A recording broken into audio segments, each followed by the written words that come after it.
Josh Naylor is a Seattle Mariner. Welcome to the Dom Skiing Channel, your one-stop shop for the Mariner storylines on Seattle's minds. And today, we are not at the usual setup. We are somewhere else. And I did have somebody come up to me and notice me and say, "Hey, do you do YouTube?" And I said, "Yes, I do." So, whether he actually knew me from my channel or not, it was still very flattering. I said, "Thank you." I was very, cool to, for somebody to say that they recognize me from YouTube, even if, they didn't say, "Hey, are you Dom Skiing from YouTube?" It's very cool. Just let you know that, anything you put your mind to, you can do, because I am not at home, for a good reason as well, which you guys will see this weekend. There are some surprises coming this weekend. But the first being that Josh Naylor is a Seattle Mariner. That's right. The first baseman, left-handed hitting first baseman, slugger, walks a ton. He's the perfect addition to this lineup. He is going to slot right in the middle of the order and extend your lineup, makes your lineup longer immediately.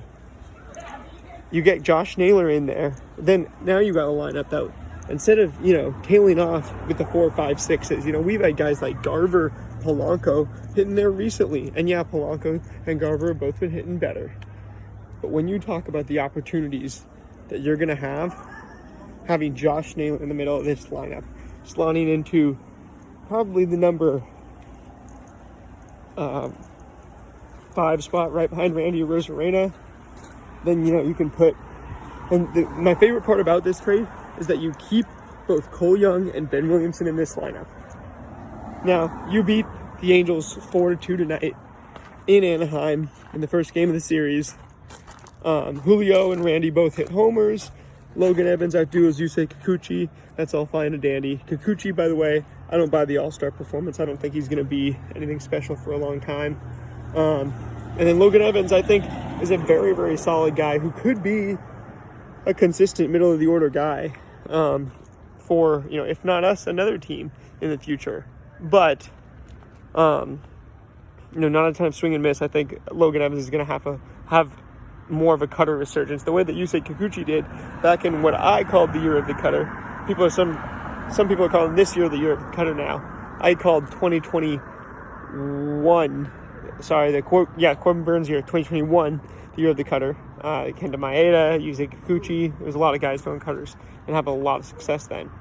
Namely Corbin Burns, who won the Cy Young that year after being a reliever before. But looking at everything, Josh Naylor just extends your lineup. Also, we've had some first baseman defensive gaps recently. He's going to shore those right up.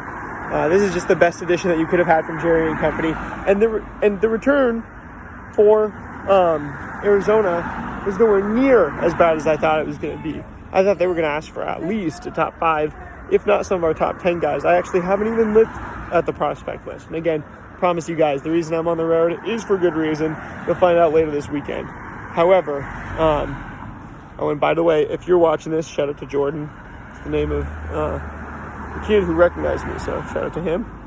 But anyway, when you get Josh Naylor, this lineup extends immediately.